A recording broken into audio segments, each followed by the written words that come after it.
Les chefs religieux peuvent jouer un rôle important dans la réduction ou même la suppression des discours haineux. Dans quel sens?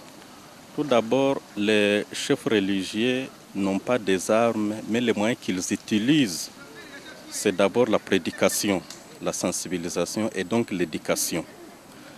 Quand on est dans les églises, on est dans les mosquées et partout ailleurs, on doit toujours sensibiliser les gens, les éduquer, les amener au pardon. C'est ça la première chose.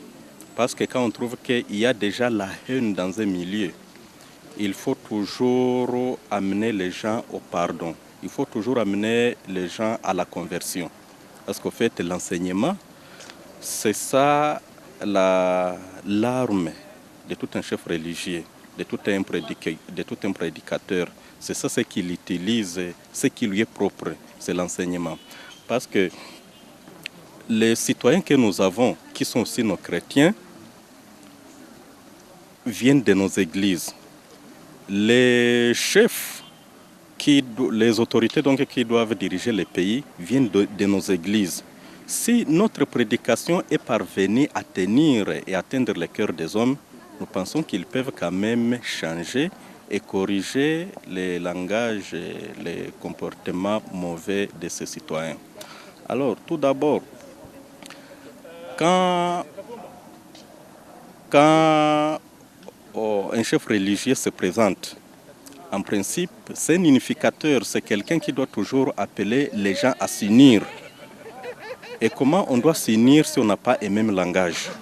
Et donc, dans ce sens, il faut savoir qu'on doit oublier les choses du passé. Parce qu'il n'y a pas un homme qui soit complètement parfait, donc qui soit saint. On peut vite comprendre que dans un cas comme dans l'autre, il peut y avoir eu de mauvaises choses.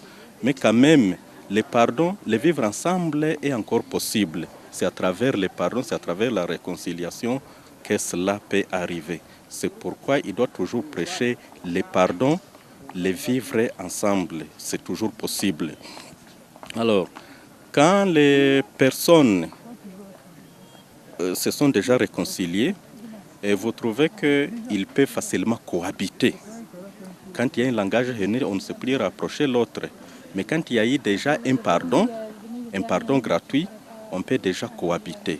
Et quand les gens cohabitent déjà, ils se font confiance. Il y a déjà une confiance qui revient. Et maintenant, le développement est aussi possible. Il y a l'économie aussi qui est déjà possible parce qu'il y a eu déjà le pardon. Parce que la première chose, c'est le pardon entre les gens.